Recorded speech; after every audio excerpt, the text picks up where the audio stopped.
Kapila ji, Mr. Soli Sorab ji, Air Marshal. I'm used to more quarrelsome crowds.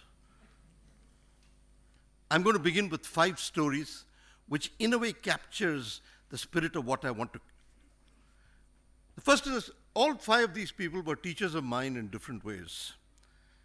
The first story, actually, I owe to my father, who was, in fact, an expert on tanks. Later on, went on to become an expert on bicycles. He was fascinated by hockey. And in fact, he was always used to talk about the 1936 Olympics when India played one of its classic games. What fascinated him was this is the first time the Indian team wore canvas shoes. For half an hour, they barely scored. And suddenly they decided they must take off the shoes. And they beat USA 21-0, probably one of the highest recorded scores in history. But he said there's a strange aftermath to it. The skill that India displayed in hockey had to be countered. And the West had a perfect answer to the Indian skill. They invented AstroTurf. And he said the beauty of AstroTurf is not just the economics of it. You can't play bare feet on AstroTurf. And the thing he wanted to point out was, in a deep and fundamental way, we are facing a conflict where the West is changing the rules of the game. He said even our best are barely third or fourth in the Olympics of science. In fact, he called it the P.T. Usha phenomena. The fact that the gold medals of science always eludes the Indian. For him and for many of the scientists of that generation, the question was, can we change the rules of the game? Can we, as he put it very succinctly, outthink the West? The second example comes from a great philosopher, polymath, Raimundo Panikkar. Panikkar was a fascinating guy, an elf of a man.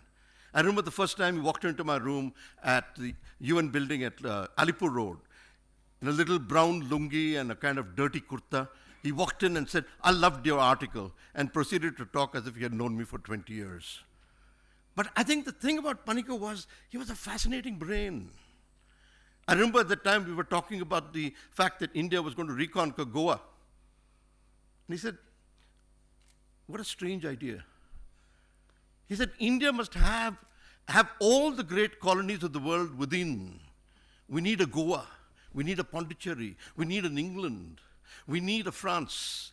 We need all these because to a certain extent, we need them as windows to the West. Because India in a way is a kaleidoscope of civilizations.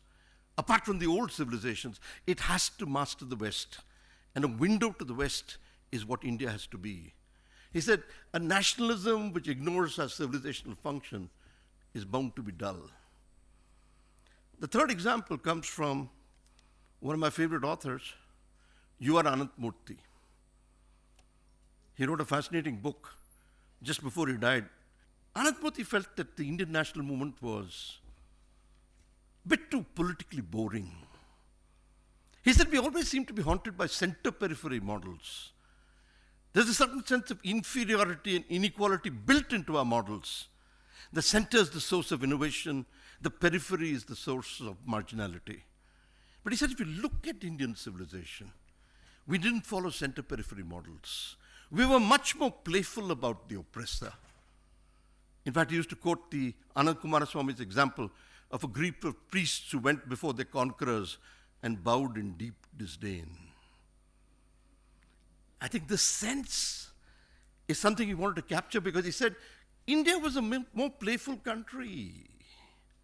He said, we didn't use the model of the center and the periphery. In fact, he said, we used the model of what my friend A.K. Ramanujan called the front yard and the backyard. He said, if you look at a Kannada house, the front yard is official, male. That's where you meet the British. And the backyard is intimate, sexual. It's where the grandmother takes a snuff box. The backyard is the moment of storytelling. And he said it's the backyard that has dominated and domesticated civilizations. He said Nehru was front yard. creatively so. Gandhi and Tagore were backyard. And it's the creative translation between frontier and backyard which helped us domesticate any great power, any great civilization. He says we need a return to playfulness. The fourth example is of my old friend, the scientist C.V. Seshadri. In many ways, one of the most distinguished scientists. Dean at IIT Kanpur, he walks out to create a laboratory in a slum. Seshadri, in a fundamental way, was a philosopher. I remember the first time I met him, he was standing in front of an ambassador car, and he was sort of kicking the wheels. And then he said, gender was the first diversity, and we muffed it. So I said, did you quarrel with your wife today? He said, yeah, but he had that sense of connectivity, that sense that in deep and fundamental way, the everydayness of things has to be tied philosophically. And he said, if you look at Indian science, the trouble is Indian scientists don't dream in their own categories. He said the only two great scientists who dreamt in their own civilizational categories were the two great geniuses we had, J.C. Bose and Ramanujan. He said for the rest, they're like parrots. And as Bose complained, they were like parrots who had been taught to speak in English and then to live away from home, articulate the world in a language of ideas which didn't belong to them. And Seshadri felt in a deep and fundamental way, Indian science would only grow if it learned to dream in its own categories. He said we need a sense of civilization in a way to produce a different concept of science. The final was a man who actually rescued me from more dismissals than I can think of, Rajni Kothari. Kothari was a fascinating man, and I think he was one of the few interests in students who worked on the future. And I used to ask him, why are you interested in the future? He said there are two reasons. This was the time when Eastern Europe was still a dictatorship. And he said, it's very strange. Dictatorships don't bother about the future. So if you hold a World Congress on Futurology, every major dissenter from Eastern Europe gets a free passport to come. I think in a deep and fundamental way, Seshadri felt that Indians too must talk about the future. He said, in a deep and fundamental way, the future is a different country where we behave and think differently. I'm taking these 5 stories because to a certain extent I want to set the stage for a very simple argument. You don't need Modi to say the nation state is a boring, mediocre entity. But I want to push this fact. In fact, I want to argue in a very deep and fundamental way that if you look at it today, the one idea that died before the 20th century died was the idea of the nation state. Take all the great heroes, Mao, Nkrumah, Nasser, Castro, the very Indian national movement. All these ideas died. In fact, the only national movement which survived into the 21st century and survived to muff up the possibilities of a dream was South Africa. It began with Mandela, but it lives with Zuma. And I can't think of a greater threat to the ANC than Jacob Zuma.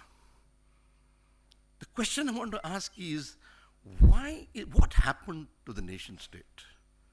What happened to nationalism?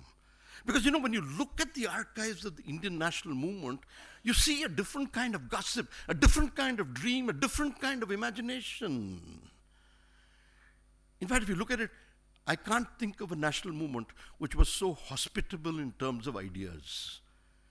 Where else would you have a history which says Alan Octavian Hume was the father of the Indian Congress? Where else would you have people inviting Annie Besant and others to be a part? And I think the hospitality of the Indian movement was, I think, one of its stunning characteristics. The other was the availability of eccentricity.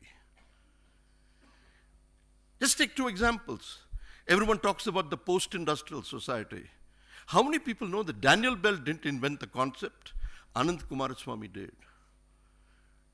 Bell borrowed it from Alfred Penty, who borrowed it from Kumaraswamy. And Kumaraswamy's idea of a post-industrial society was matched by Patrick Geddes' idea of the Indian university as a post-Germanic idea. Geddes was fascinating. Where else would you find a national movement which is criticized for not knowing the laws of thermodynamics? The nation state today is a boring entity. You know, everyone quotes Gandhi about civilization, but I remember an acerbic cartoon by one of my favorite cynics, a grand novelist, O.P. Vijayan.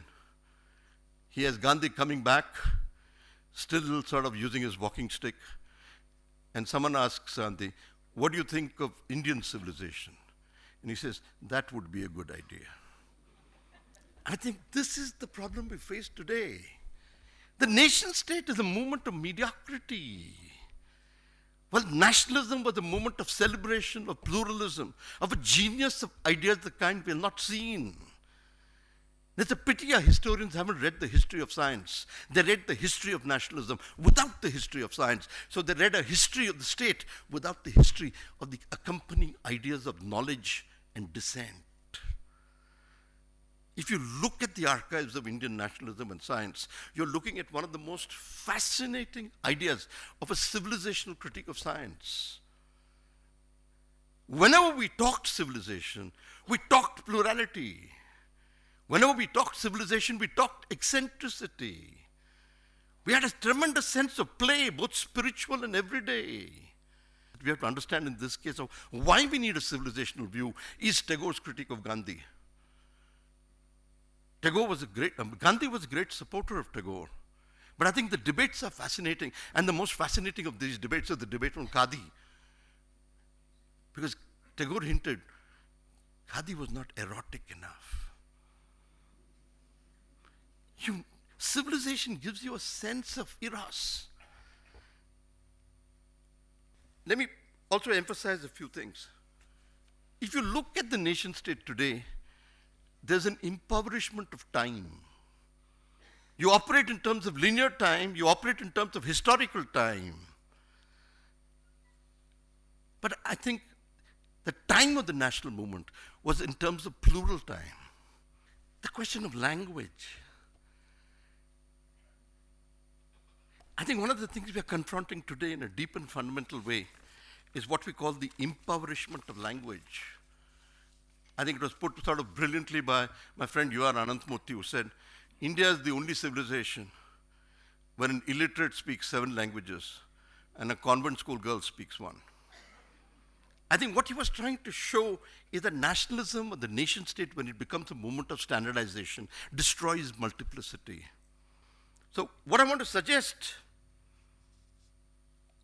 is the possibility of a few thought experiments. Gandhian style. I borrowed a bit from Anuradha Shah, whose book on Gandhi I think deserves greater reading. A thought experiment is an ethical act which is simultaneously scientific. A thought experiment looks at truth, but with the idea of non-violence behind it. There's a certain sense of the syncretic. You can mix and borrow ideas, play on hybridity. A thought experiment has a certain sense that you can borrow from the compost heap of civilizations around us. It's playful. And in this context, I want to raise 5 issues.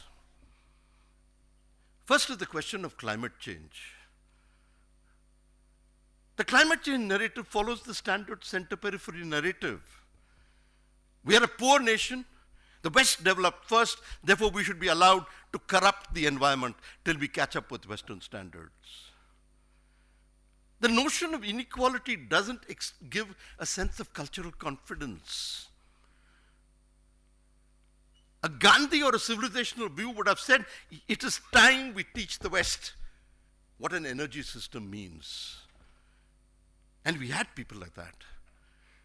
I remember Hussein Zahir telling Indira Gandhi, soon after Nixon was threatening, that it's time we move away from a petroleum base of civilization. Fantastic ideas. new notions of energy system, new ideas of science. They have been part of the dissenting imagination, but which we now need to capture. Let's take a simple thing. Whether it's Jairam Ramesh talking about environment or Prakash Javadekar, there's a certain standard illiteracy. We are nationalists, we are third world, therefore we should be allowed to pollute temporarily. But this doesn't make sense in an intellectual way. Because what we have is a theory of globalism without a theory of planetary confidence and responsibility. How do you conceptualize the planet? The minute you use the word secularism, almost all of us stand up in attention in an act of political correctness. But I think the problem is something different. The problem is, if you look at the history and philosophy of science, it is science which is asking for a return to the sacred, which doesn't make me communal. What is it trying to say? That the idea of the value-neutral science was one of the most outdated ideas of the 20th century. Science is not value-free. As C.V. Seshadri argued, even your thermodynamics is Christian and capitalist. In fact, let's push it further. In fact, the thing he pointed out, he said, have you seen a detective story? Can't you think of anything more Christian than that? It begins with a series of meetings. It ends in a meeting which reminds you of the Last Supper with the detective playing God. He said this sense of Christianity, this sense of capitalism haunts science. How do you create an alternative science, an alternative imagination, which can dream of non-Promethean idea of knowledge? How do you create civil society, to use the words of Sheila Jesinoff, create new civic epistemologies? So we democratize knowledge in a civilizational sense. I remember a great example from Hans Jenny, the great agricultural expert. He used to walk into Berkeley, his class, show out a series of beautiful colored slides and ask the smart guys in the front of the class, what is that? And they'd answer, oh, the paintings of Monet and the Impressionists. He said, no, those are just pictures of soil. Soil under the microscope looks beautiful. Who is going to talk about the rights of soil? Because soil anchors civilization. He said, we have an anthropocentric view of the world. I remember Lynn Margulis arguing sometime before that we are so centered on man, we soon might need a trade union to talk about the rights and history of bacteria. We need a different sense of the world. A return to nature. And I think the third idea we have to challenge, and I think it's going to be challenged because South Africa and Latin America is already moving it. I think it's time we secede from the property system. It's time we challenge the intellectual property system. I know most of our elite would be a bit cautious about it. But I think the destruction, the idea of the intellectual property system destroys deep sources of life. And this brings me to the final point. That a science without a civilizational idea has no notion of ethics. We talk about ethical responsibility. We know how our scientists fared. When the biotechnology debate took place, 5 Indian academies got together and plagiarized a report from a corporation. Standards of ethics and standards of illiteracy remain constant in science. And I think it needs to be challenged. What is the new notion of ethics in science?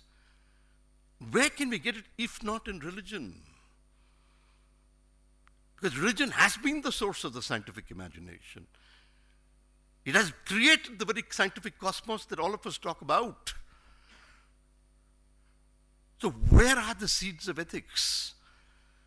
In a Gandhian imagination, yes, but today's science needs to go back to religion. And in fact, if you look at it, some of the most interesting work have come from people who have been both experts in energy and experts in literature. René Girard, Jean-Pierre Dupuy, who did the work on iatrogenes for Ivan Illich. I think we're looking at a different kind of energy system. We're looking for new myths and metaphors which can't come from science. It has to come from a civilizational view of history. And to do this, I think we have to go back to our idea of creating a civilizational university. Not the standard debates which our textile minister now talks about, or the standard ideas of environmentalism that the Javadekar spews, but a civilizational idea of nature, a civilizational idea of the commons, a new notion of ethics which to a certain extent allows us to think of nanotechnology, biotechnology, and nuclear energy in a way. An Indian nuclear establishment, let me emphasize, is utterly illiterate on ethics. It can talk about safety requirements. And in fact, if you look at the archives, the amount of Indian scientists who lied on nuclear energy among the so-called greats of science is stunning. I think very soon, S. Chandrasekhar's conversations on what he thought of some of the nuclear establishment should be published. It's going to be quite a revelation on the so-called ethics of the Bhabha establishment, Bhabha excluded. Let's take the question of violence. I think we're facing a collective kind of violence of a different sort.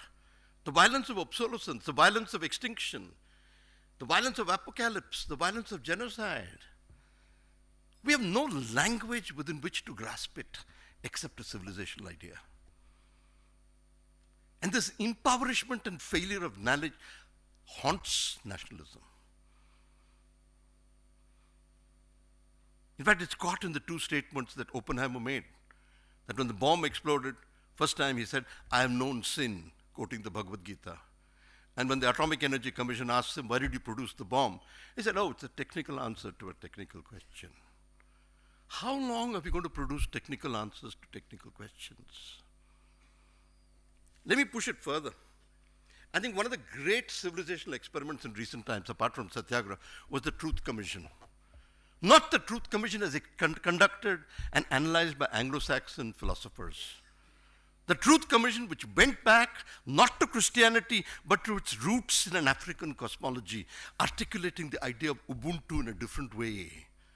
A Truth Commission that could talk about ethical repair, that could talk about forgiveness in a different way, because it had a different notion of community which you could not articulate in English. I think we need it today.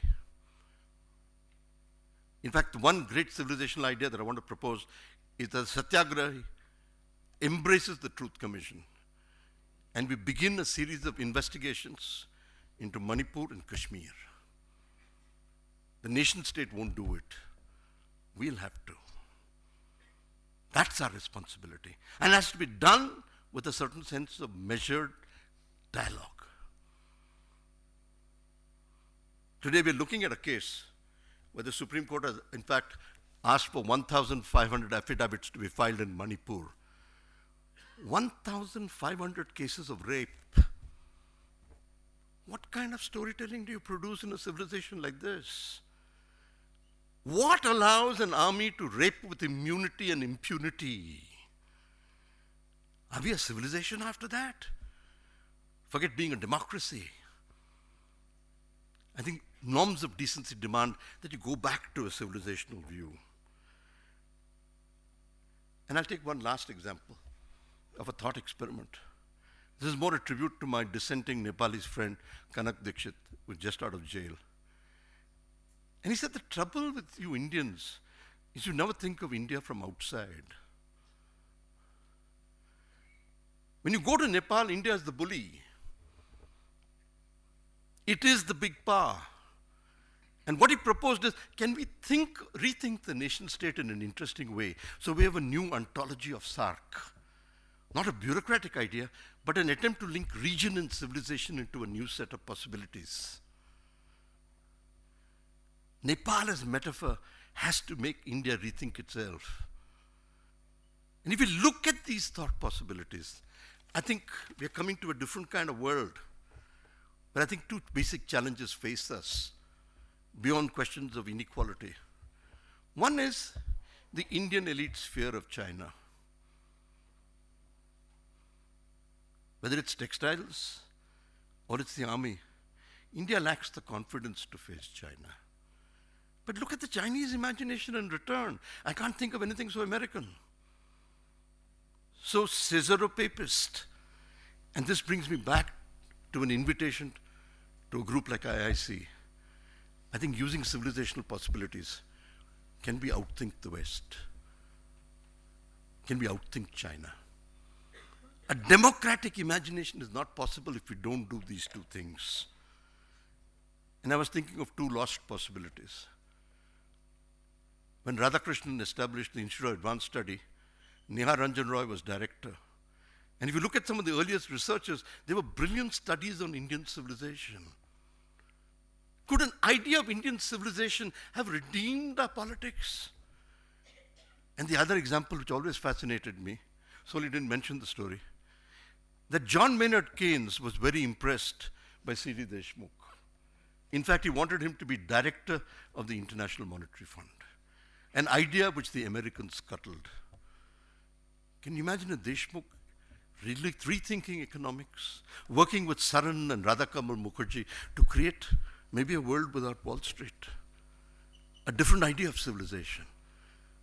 The mind boggles at the possibility. And I'll end with that. Deeply and fundamentally, we need to go back to a civilizational idea of thought. With this, I think we can playfully outthink China, a possibility that I think haunts most of the elite, and deeply and fundamentally show the West possibilities it has lost within itself, but possibilities it left behind in India, which, seeding the scientific and political imagination, can produce a new ethics, a new idea of democracy, a new idea of language. This is the possibility I leave you with. Thank you.